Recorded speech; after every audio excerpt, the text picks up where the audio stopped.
Hello everyone, and welcome to Dark Natter, the podcast where we chainsaw your favourite works of dark fiction into quivering fleshy globs, to which we then attach electrodes to perform unspeakable experiments. I'm John Richter. And I'm Liam Martin. He's back! Yeah, I'm back. That was a really good intro. Was it? Yeah, really good. One of your best ever. Thank you very much. Good to have you back. Thank you. I've been in prison. Well, that's what I didn't know whether I was allowed to mention it or not. The serial killing caught up with me. Was it a new killing or one of the old ones? There's been so many, mate. I don't even know anymore. You can't remember. Yeah. Well, but they've let you out on are you like on a tag or something? No, they don't know. Oh, you've just escaped. Oh, yeah. Sorry, I get it right. Well, in that case, we'll keep our whereabouts a secret, and we won't let them know that we're recording in your room. I don't know what this room is called. In the red room. The red again. room. Yeah. Creepy red room. It's not the living room. It's an alternative living room. Yeah, the drawing room. Got it. Yes. Hang on a minute. Is that because you're going to do a Cluedo style murder in here that I'm going to witness? It's me. You're going to murder me. Let's just get on with the show for now. I better be on my best behaviour. Well, it's lovely to have you back. Yeah, it's good to be back. Did you have a good Christmas in spite of the incarceration? And no, very nice. Yeah, very nice. Obviously, I didn't get any presents because they don't allow those in. I was a bad boy. Apart from that cake. What are we doing? That cake with a nail file in it. Yeah. Just to clarify, did you have a nice New Year? Liam's not murdered anyone. It's just a bit of it's a bit of dark fiction, actually, isn't it? Which is a neat segue back to what we were supposed to talk about in the first place, which is our show.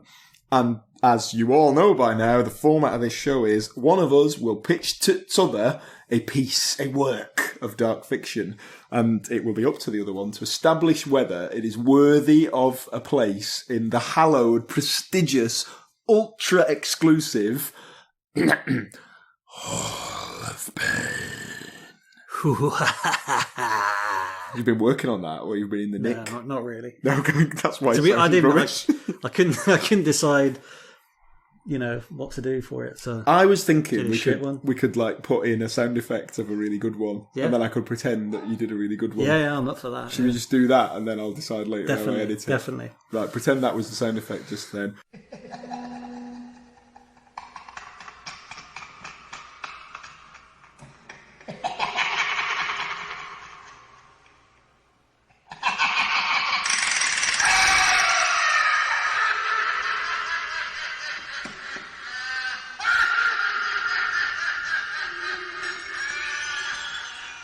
Wow, you've really been working on that laugh, Liam. Yeah, what can I say, buddy? You've had a lot of time on your hands. I've had a lot of time on my hands. Polish it up. I'm properly frightened now. Yeah, you should be. I was before, but now I really am. You should be. Let's get on with it, yeah?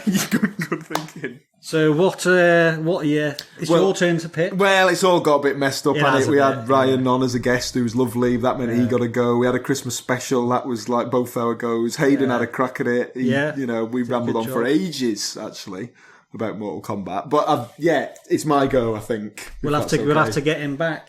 We should get him back. I think he'd be... Well, does he have any other interests other than Mortal Kombat? And then finish him. Yay! That's the spirit. Uppercut him into a pit of spikes or whatever. Well, today, it's not a video game. No. Nor is it a movie. Wait, what? And neither is it a TV show. Or what else have we had on? A theme park ride in recent weeks. What it is instead... What could it possibly be? It is a series of manga works, in effect the complete works, of Junji Ito, the famed horror manga visionary, artist and creator. Wait a minute, manga, isn't that all that stuff with, Japanese schoolgirls and... Well, listen, just because some of it is a bit creepy doesn't mean all of it is.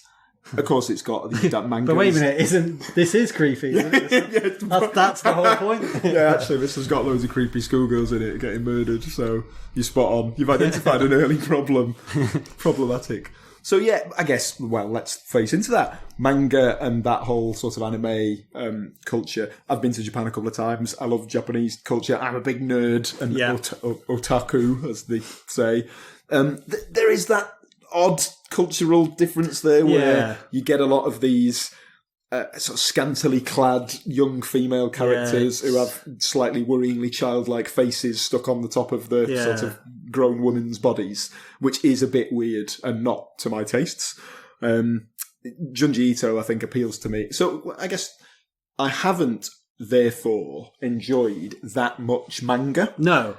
It's not so often the subject matter, because it is aimed at high school kids, right? Yeah. Or young. It's for youngsters primarily, I think, as an industry. It's a huge industry in Japan. Manga is read. It's read by everybody. It's read by adults as well as youths. But it does, I have found, often centre around sort of school-age protagonists. There's usually young protagonists in these stories. Yeah. And you've got everything from kind of romance to bonkers fantasy, adventure, fiction, and everything in between. Yeah. Ones I have enjoyed have included Death Note. I thought that was ace. Great story, that, about a young man who is at school, who finds a notebook where if he writes someone's name in it, they die of a heart attack. Wait a minute, what were you scribbling down before the... Oh, nothing. No, I'd forgotten how to spell your name. It's nothing to do... I haven't acquired a Death Note, honest. Lovely stuff. But good banter. Thank you. It's all organic. It still came about quite naturally. Now I'll just flip over to the next page of the script. Yeah. But that's not the manga that I'm bringing for your delectation today. Fist of the North Star. I think everything started as a manga. I think Battle Royale did. All of them. All the big famous works of sort of Japanese animated fiction, or even often the big movies like Battle Royale, started as a manga. Oh, wow. You'd be surprised. But I had a go at reading Battle Royale, and the first one was a bit creepy. It was like the teacher, brilliantly played in the film by Takeshi Kitano, beats Takeshi. That's right, in the movies, almost like his big thing is he's disgusted with the behaviour of the youngsters of today, and he wants to get them all on the straight and narrow, and he values the couple and the members of his class who are actually still innocent. In the manga, he's a creepy pervert paedophile. Right. So, a bit weird, didn't really like it. So you've got to pick and choose, I guess, which ones you think are for you. Junji Ito's works are 100% for me. And perhaps I will just, spoiler warning, we will be skirting around some of the twists and big reveals, but we will inevitably spoil a lot of Junji Ito's works. So if you want to read them spoiler-free, then please turn this off and go and do that, and then tune back in again straight away. But you certainly won't be able to read them spiral-free. Wow! That was quite the segue into... Well, maybe that's where we should start. We've spiralled into... Shall I stop? No? Definitely. Yeah, definitely stop. You're spiralling out of control. The reason we're banging on about spirals is because Junji Ito's masterpiece is Uzumaki, the horror of the spiral. Shall we Gaia onto something? Oh, it's beautiful. Very good. Maybe we could just drag that out for the whole show. We'll just do bad puns about Junji Ito books. Well, before we dive in to his works, it might be worth explaining who he is in case you've never heard of him and how we stumbled upon him.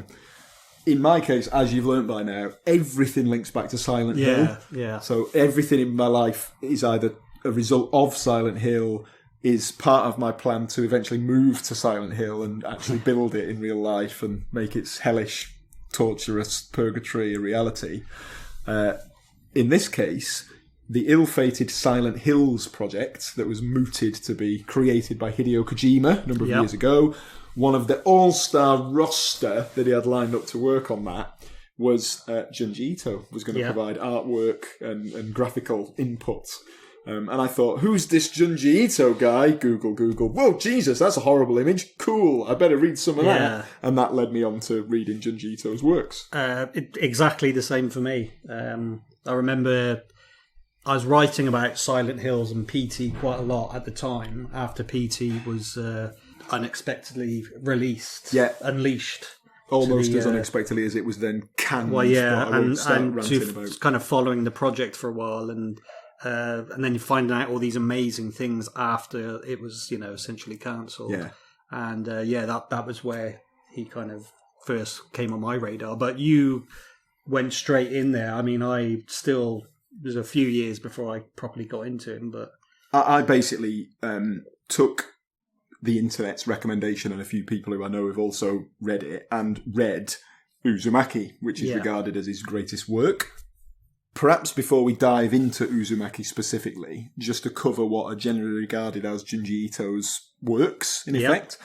So as with a lot of manga artists, he's basically just constantly active, churning them out to a deadline. They're serialised and published, on a kind of weekly basis. You buy a sort of black and white little slim paperback, almost like a comic, but again, there's an important distinction to draw between manga and comics, because in the West, in the UK, comics are exclusively really for kids. Yeah. You might get graphic novels, but they're very much kind of one-offs, whereas manga is churned out. It is released regularly, but it's consumed by sort of people of all ages. So he's been working for ages. He's in his late 50s now, and he's been active for a long period of time. Works that are regarded as kind of big ones, all of which I've got, are Uzumaki, came out, I think, originally in 1998. You've got Tomi, which was serialised, I think, from 1987 all the way up to the year 2000. Wow. You can get that in a big volume. We'll come back to that, because that's ace. It's dead good. There's Gyo, which you hilariously lampooned earlier. Well done, sir. We won't Gyo there anymore. I've just ripped off your joke. You could say I smashed it. What? Gee, wow. You have come back refreshed. He's only gone and done it again. From your period in the clink. Yeah. Gyo came out in 2002. That's bonkers. And then there are a few sort of collections that are... You can get them in kind of hardcover, all available, translated. You can buy them on Amazon. They all look great. They're like lovely little... Little tip, guys. You read it back to front. It's correct. And I've been reading so much Junji Ito lately in preparation for this episode that I picked up a normal book the other day and opened it backwards. I actually did do that. Really? Jack reached a novel. I opened it upside down. Really weird. Read the ending, ruined the book. No, I didn't do that bit. Shiver, 2015. Sorry, Fragments of Horror was 2013. Then Shiver, and then Smashed is very recent, 2019, which you mentioned. Yeah. Nicely done. And there's, don't get me wrong, there's tons of other stuff, loads of different works. By reading those 6, I've probably scratched the surface of his massive body of absolutely horrible output. But I think I've got enough there to cover a good chunk of his repertoire. I hope. So, so what's Uzumaki about? I started reading it, but I couldn't make head nor tail. Turns out I was reading it back to front. Wait! Haven't we covered that already? Yeah. I just thought it was a better joke than the one I made. Well, I'm going to leave them both by back to front, I mean front to back. Oh, yeah. Ooh. Confusing. Yeah. Tell us about it then, Uzumaki. So it is set in the presumably fictional town of Karuzucho. Massive apologies for the mangling of Japanese pronunciation that will occur throughout this episode. The manga. You have been drinking pun sauce. Is that all they were serving in the prison canteen? Let's say I did partake in the prison punch. Sorry, it just made me feel a bit ill. It was so poor. Carry on then. Puns on the word pun. That's when you've hit rock bottom, haven't you, when you get to that territory. But anymore... Should be arrested for that. Yeah, totally. If the authorities are not on the way here now, which they won't be because this is not live, then they will be when I let them know about some of your shit jokes. Yeah. Well, I'll try and put the wind back in my sails again. Hang on. There it is. It's back. Set in the presumably fictional town of Karuzucho, starring, opens with the protagonist, who is Kiri, a young woman called Kiri, and she's in the town she grew up in. And she begins to notice just some odd things, like little mini powerful tornadoes just occurring in the street for no apparent reason. And very early on in the story, she notices the father of her boyfriend. Her boyfriend's name is Shuichi. And she notices him just squatting in an alleyway, staring at a wall. Upon closer inspection, he's peering very intently at the shell of a snail that's just clinging to the wall there. And quickly you realise, partly because it's the title of the book, that the common theme in these odd phenomena is that they all relate to a spiral shape. Yeah. And in effect, although it's obtainable and definitely readable in one volume, the bulk of certainly the first maybe 2/3 of the story are little individual short horror stories about Kiri and Shuichi trying to understand, come to terms with, and combat this spiral-based sort of haunting. Very strange. Yeah. It's dead weird, isn't it? Really? You forget how it's so original, like such a good idea. And some of the stuff he comes up with is absolutely amazing. Like, again, I don't want to do too many spoilers. Just an example.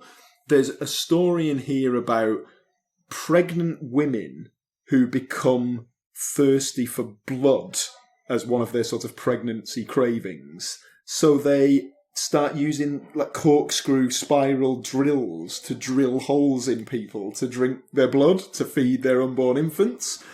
What he then manages to do is get some continuity in the story, because in the next story it's about what happens to those unborn infants that have been fed on this weirdly acquired blood.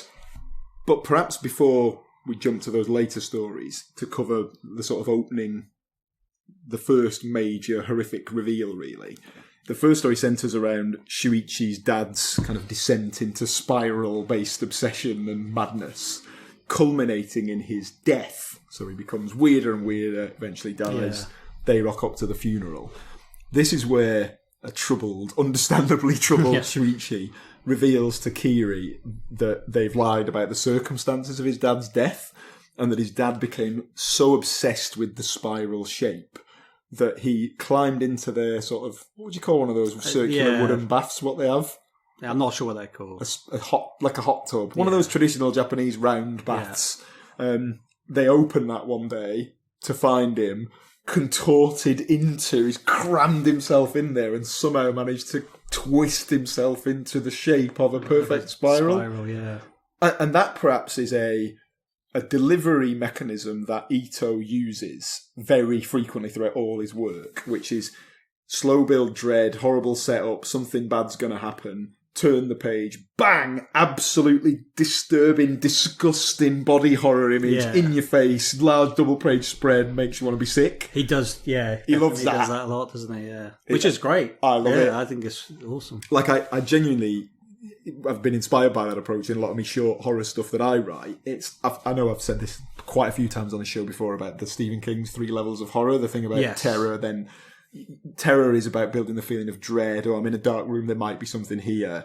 Horror is saying, oh, look, there is something here, and it's a monster. And then the final level is, if you can't, maybe a bit, sometimes perceived as a bit cheap, is the gross out, which is, and look, it's a disgusting monster with loads of boils and exposed brain. But I like the gross out, and so does Junji Ito. So what he tends to do is exactly the same thing I like to do, which is spend a long time building up the dread, and then skip the second phase and go straight to the disgusting body horror. And some of his, just if you Google Junji Ito and click on images, you will see some real disturbing stuff. Grotesque. But it's not just gore. So he's not unimaginative, it's a person with their head chopped off. It's real weird stuff. Yeah, I'd say unimaginative is not a word you use to describe it. You wonder how he comes up with stuff. It. It's real. Pretty much every story that I've read of his, all the short ones, we alluded to how he's constantly having to write to a deadline. And yet it all seems so original, so like wildly innovative that I just reading it's just a pleasure. You just plough through it so quickly because it's like, just because you want to see that next, shocking, grotesque image. Always delivers as well. Yeah. And the next one that comes along in this particular book is then at said funeral, they decided to cremate the body. And the smoke that comes out of the chimney shapes itself into these spiral shapes in the sky. Which kind of then has a knock-on effect to the entire community. Spreads out into the town, infects everybody with the same obsession of the spiral, the same curse. So, great. What a brilliant idea. That sets up tons of stories with a spiral theme. Some of them quite funny. Yeah. Like, can you think of any particular ones? The kid who keeps like jumping out on Kiri and her friend, and then he becomes like a sort of Jack in the Box almost. Does he? He keeps jumping out and he's like, boo! Yeah. Then he gets killed. He gets killed, And then somehow his corpse because he's mangled in like the car and turned into a spiral as a result. Yeah, and then it's kind of like bouncing around because he's got like a corkscrew car axle stuck up his. That's right. Yeah, brilliant, absolutely brilliant. Funny. That's funny. Yeah, really like sick but great sense of humour. The ending though, so by this point, like at half 2/3 in, you think, oh, okay, it's going to be a series of daft, horrible, funny, wildly creative stories about spirals. Brilliant. I'm up for this. I'll read this. The finale turns completely into something bigger, and to me cements it as an actual full-blown masterpiece, like a must-read. And I sort of don't want to spoil it too much. No, but I don't think you should. It isn't just... It almost links together all the stories that have come before. Yeah. And the whole town seems to... It's almost like the spiral curse has a purpose all along. Yeah. And that's all I will say. But if you take nothing else away from this and you haven't read it before, please just buy Uzumaki off Amazon or wherever you buy books from. You don't have to always line the pockets of Bezos, I suppose, and read it, and it's ace. Yeah, can't argue with that. So far, so good. So far, so good. He's, I don't know, he's looking like a shoe-in at the moment for Hall of Pain. I mean, we all know how infamously difficult it is to get in. I forgot to let you know, Mortal Kombat got in while you were away. I hope that's all right. Fine. Good. I'm glad you're good with it. It's okay. I love Mortal Kombat. Yeah, it's ace, isn't it? Yeah. Well good. Lots of Ks. So one other thing I wanted to mention before we move on to some of his other work is just Junji Ito himself. Some of the collections that are available have got either afterwords written by him or even like little commentaries against some of the short stories, which are really interesting because he comes across as incredibly humble, just nice bloke, really, and quite, I don't know, not very confident in his own extremely good high level of ability as a writer and as an artist. Can you explain? Is that an interview you've read or just... You can hear the pages wafting around in the background. I just wanted to read this afterword from Fragments of Horror, which is a collection that I bought not so long ago, read, enjoyed, some really good stories and ideas in it. A couple of paragraphs, so bear with it, but hopefully this will get across what I mean. So, afterword by Junji Ito, he wrote this on April the 30th, 2014. Okay. So this is my first collection of horror stories in 8 years, ever since I put out Shinyami no Koei Kaidan in 2006. During those 8 years, I was doing plenty of work on illustrations and manga about cats or about society, but even taking that into account, the time seems too empty somehow. What on earth was I doing all that time? Well, I do remember a bunch of things, like some really detailed work and a busy private life, but even still, 8 years? It is true that I'm not as strong as I used to be, and I couldn't work any faster than I was, but I feel like I wasted a whole lot of time. During this period, Mr. Toshiyasu Harada, my editor, a man who has been so good to me for so many years at Asahi Sonorama, passed away.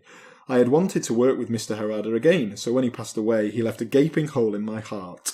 Oh, and a few hours after Mr. Harada left us, our cat Yonsuki also died, the model for the monster cat Yon that shows up in my cat manga. It might be a coincidence, but I experienced it as a mysterious sort of connection. And so, a collection of horror stories after 8 years. When he saw my first storyboard for the first story, Futon, my editor, Mr. Yoshida, got worried and called me. He felt that my instincts for horror hadn't returned. I don't know if it was because I hadn't drawn horror in such a long time, but it was indeed a subpar storyboard. I redid the whole thing, but it still didn't quite come together for me. It was a reluctant start to my first horror serialization in some time. I went on to draw 6 more stories after that, so maybe in the end my horror instincts have returned. At any rate, I'm very happy to have this collection published. I want to offer my sincerest gratitude to everyone in the Nemuki editorial division who gave me this opportunity, starting with my editors Mikio Yoshida and Makiko Hara, and to Keisuke Minohara of Rocket Bomb who did the cover design. Junji Ito, April 30th, 2014. What a bloody nice bloke. He just, do you know what I mean? Yeah. He sounds very humble. He's like, oh, I've written this, I hope you like it. What do you think? Hopefully it's alright. And this guy is like a revered master. Yeah. It's just interesting, I suppose. Well, that's why Kojima and Del Toro wanted to work with him. Yeah, talented and... Very talented. Pleasant by the sounds of it. And obviously deranged and evil, given some of the stuff that he comes out with. Speaking of which, what else has he come out with? Well, one other one that deserves a massive mention is Gyo, and I will sum that up quite succinctly. It's about robotic legs that have been developed as a military prototype, sunk to the bottom of the sea in a World War submarine, escaped with sentient robotic legs. Escaped from the submarine and set about their purpose, which is to attach themselves to living organisms. And the first we, as an unsuspecting world, find out is when a load of sharks and fish and whales come out of the sea on robotic legs and invade the land and start attacking people. Incredible. That's mental, isn't it? Crazy stuff. And very entertaining. And disgusting. Very. And all the fish start rotting, so it stinks. And then the legs start replacing the rotten fish with humans. So there's people strapped to these contraptions. It goes into some dark places. But how does he come up with this stuff? I'm so jealous. Yeah, absolutely. That's a good one. The other sort of full-length one is Tomy. And this is about... Tell me about it. Tell me more. Tell me more. Yeah. To me. To you. Oh, no, that didn't quite work. No. Go on then. So, that is about a really beautiful young girl who is sort of cursed to be every man who meets her, regardless of his age, will just fall hopelessly in love with this. I guess she's meant to be about 20, or that's how she appears. Then this obsession, this love, this infatuation will then start to quite quickly metamorphosize into a desire to kill her and mangle up her corpse, chop her into pieces and scatter them to the winds, which is really grim. Yeah. But what you find out is she's some sort of weird life form that reproduces by being separated like a worm. Oh, right. So this curse is actually to help create more Tomies. So if you cut Tomy in half, you get 2 Tomies. Yeah. But if you cut her into loads of pieces, mangle her up, you get loads. If you smash her up into a paste, you might get, in one point I think you get the blood-stained carpet starts to grow faces in it. Absolute maniacal images of hellish horror and great stuff. Really good stuff. Great ideas. And it's almost like you can have a single idea and then sort of milk it for a really long time, but without losing any of its innovation. Do you think maybe that is the advantage of, manga, comic books, because they're such a visual form? You can kind of stretch ideas out a bit. I don't know. I suppose I don't necessarily think make that makes sense. Really, no. You've still got to come up with the idea. Like but they're quite short. They're very short. Yeah, self-contained. So you can come up with quite a few of those before it gets stale, I suppose. I think maybe that's not so much a feature of the manga sort of graphic novel medium. I think that's more just short fiction. So that's why I like writing short stories, because you can just have an idea, and very rarely is an idea for a full-length novel, but it might be an idea for just a short story. And so, maybe if you were a talented artist as well as a writer like he is, you just barf out your ideas quickly, and his seemed to be universally ace. Yeah. I've just opened Tomy, just randomly to remind myself, and there's a story where she somehow ends up liquefied and sort of put in like a big brewing vat, and then all the people who work in the brewery are all drinking this, new type of sake or whatever it is, and they all become infatuated, obsessed with the drink, and lo and behold, they've in effect got Tomy coursing around inside them, so they start to metamorphosize and what just real bonkers, weird stuff. Yeah. Now, I know we're not going to talk about the film adaptations in great detail, but I kind of feel like it lends itself to film. Yeah, very visual. Yeah, very visual. But then the flip side of that, I suppose, is if building an entire film around what are in effect short stories, although some of which are hung together as complete works. And maybe also there's limitations. So a lot of the film adaptations are animated, and the limitation is the quality of the animation and the special effects. That obviously as CGI and so on improves, that becomes less and less of a sort of a constraint. But perhaps the beauty of the drawn, hand-drawn, is you can depict some real horrific stuff that would be quite difficult to do in a movie. Yeah. And actually, maybe worth mentioning just how good he is as an artist. Incredible. Right. And you get a lot of people who are, you look at, I don't know, some of the newer Batman graphic novels, because I like Batman, so I read some of them. And it's often a team of a writer and an artist, because you don't get many people who have the double skill set. But he's clearly got both in spades. Like he's writing the thing, he's coming up with the ideas, he's drawing them, he's writing the dialogue. Just so even as individual still images, the panels from his work are great pieces of art. Yeah, yeah. Do you own any? Really sick, horrible art. No. Would you hang it? Would you be comfortable hanging it on your wall? I wouldn't be allowed, I don't think. No. She's let me get away with that Silent Hill poster and that one with Streets of Rage characters walking across Abbey Road or whatever it is. I think that's enough. I don't think I'll get away with any more. What's the great big spiral? She comes back home one day and I'm just staring into it. Yeah. Hello. What's the weirdest thing you've got away with displaying in your home? A rotting corpse. Apart from legally displayed. Apart from all the bodies. I don't know. I don't think I've... Do you not... I suppose you... I've never really been poster painting or photograph. What about, like, ornaments? No. You get a lot of stuff from your contacts, don't you? A load of, like... I'll just give it away. Can I give it next time you get like a little figurine or something? I've got like a little Wolfenstein. Oh yeah, a funny little thing you can.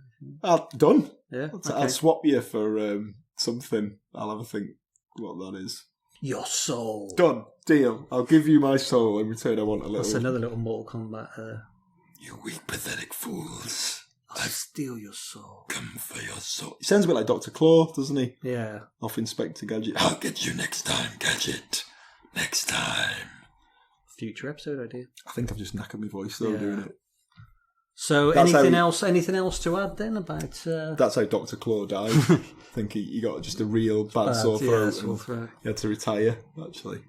Yeah, one other thing I wanted to add was, I guess, his legacy and his influence on other artists and vice versa, some of his influences. So there is a clear, and in Uzumaki in particular, influence on Ito by Lovecraft, H.P. Lovecraft. No surprises there, crops up all the time, but it's so influential. So you do get that sort of weird cosmic horror, alien things that are beyond the comprehension of humans, lots of tentacles and writhing space mutant undersea monstrosities, the allure of the deep, all that kind of stuff definitely manifests throughout Junji Ito's works.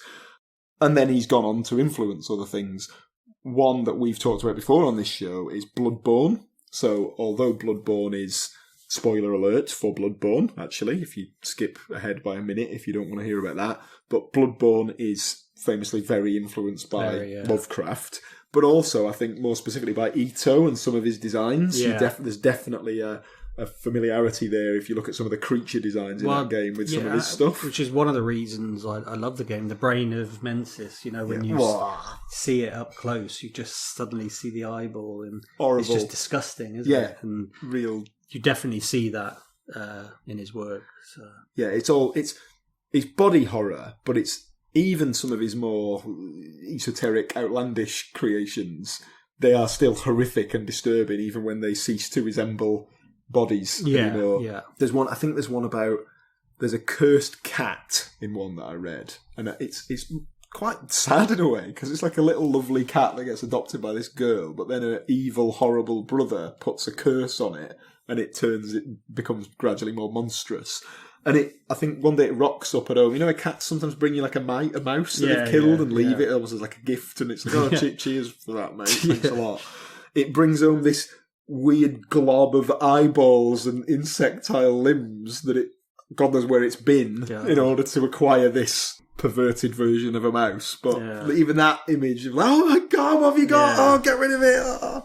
Such a good idea.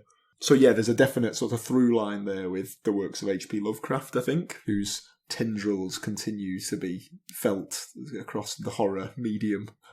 And a little, speaking of video games, obviously Silent Hills, as we know, was tragically cancelled, but he does kind of make an appearance in Death Stranding. Oh, yeah! You were telling me this before. Go on. I didn't know this. Just his likeness. Death Stranding, obviously, is Hideo Kojima's sort of latest game. And it's all about connecting people in a post-apocalyptic... Just for the benefit of the listeners, Liam's tried to say post-apocalyptic about 4 times, and he's gonna flip out if he gets it one more time. Table's gonna go, window's gonna get smashed. This is it. You might hear live meltdown. Are you ready? Last go. It's all about connecting people in a post-apocalyptic world. Phew! Jeez, I dodged a bullet there. And so you know, Norman Reedus meets lots of different people on the way, delivers things to them, including Junji Ito. Yeah. Just delivers him. Ta-da!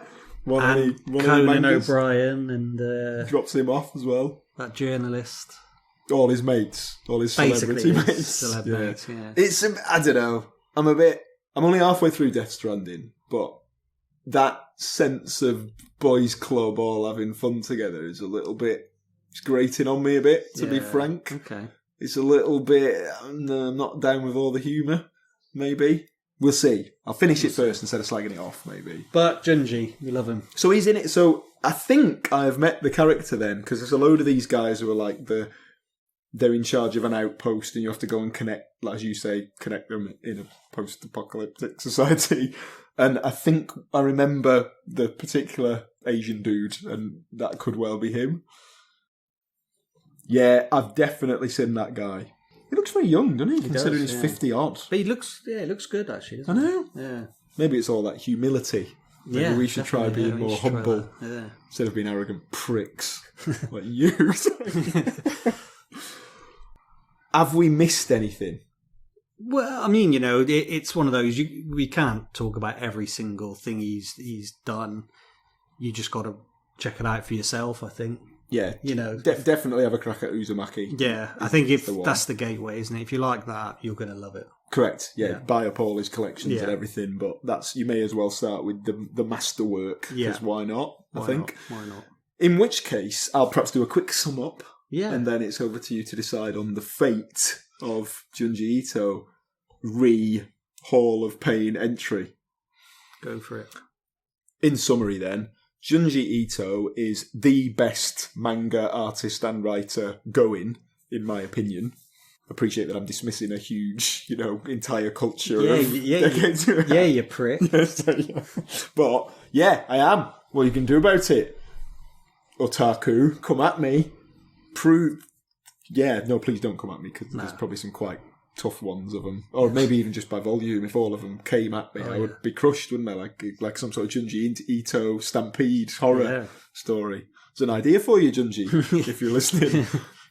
He's the best. I'm sure he is. His stuff is absolutely original, unique vision of horror.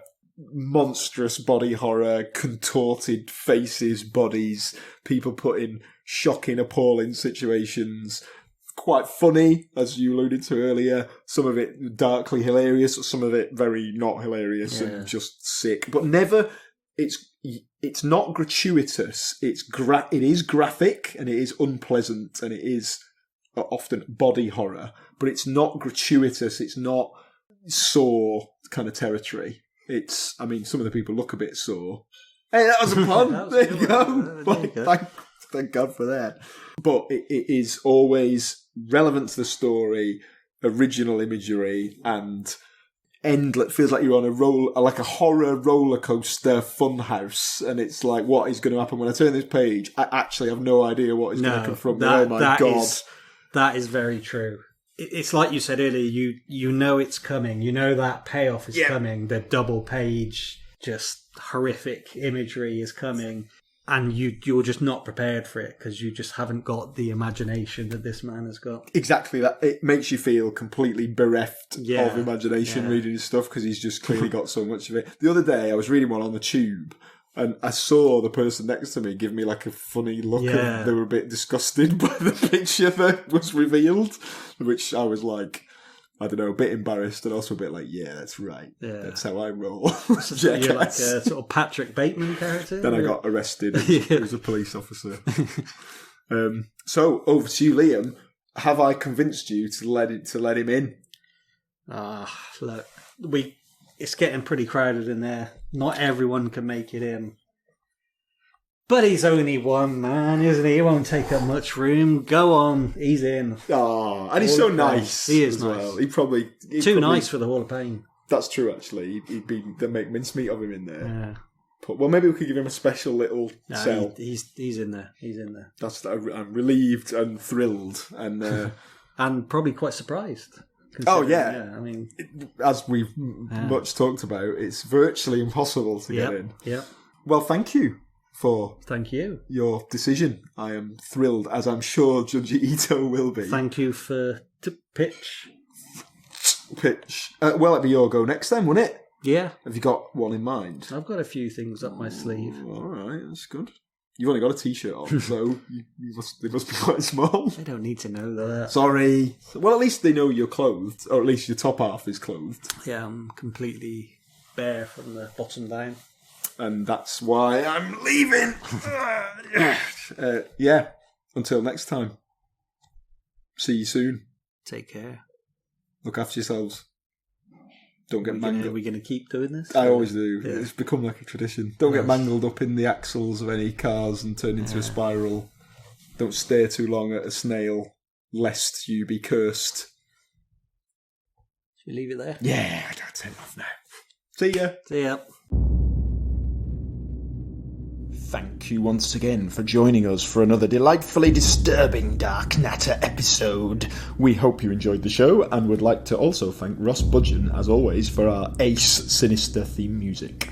Our biggest challenge in making this show is getting more listeners and more feedback. So please do get in touch, give us a review, recommend us to your friends, follow us on social media, chuck any ideas and suggestions our way. You can find us on Twitter at @dark_natter or on Instagram at @darknatterpodcast. Or you can follow me and Liam individually. Liam is at @contra_dog. I actually don't know what that's a reference to, but I'm sure it's a lot cleverer than mine, which is just @Richter Writes, because that's my name and I write things. You'll also find, if you follow me, regular updates on my attempt to run the 2020 London Marathon, which I'm actively now training for, off the booze, off the fags, running every day for 4 months. Yes, that's somewhat depressing and hard, and it's only been about 10 days. You'll also find shameless requests for sponsorship for my charity, which is the St John Ambulance, a fantastic charity that provides life-saving first aid training and other services. So if you're feeling generous, it would be hugely appreciated if you could chuck them a couple of quid. Final plug, I promise. You can find my website at www.jon-richter.com if you want to have a look at my weird and wonderful horror and crime stories. More than enough from me, so I will shut up. Thanks once again for listening, and we'll be with you again in a couple of weeks' time. See you soon.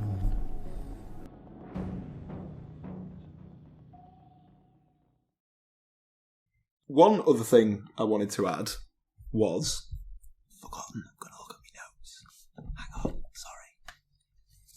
Lovecraft influence. That's it. Well done.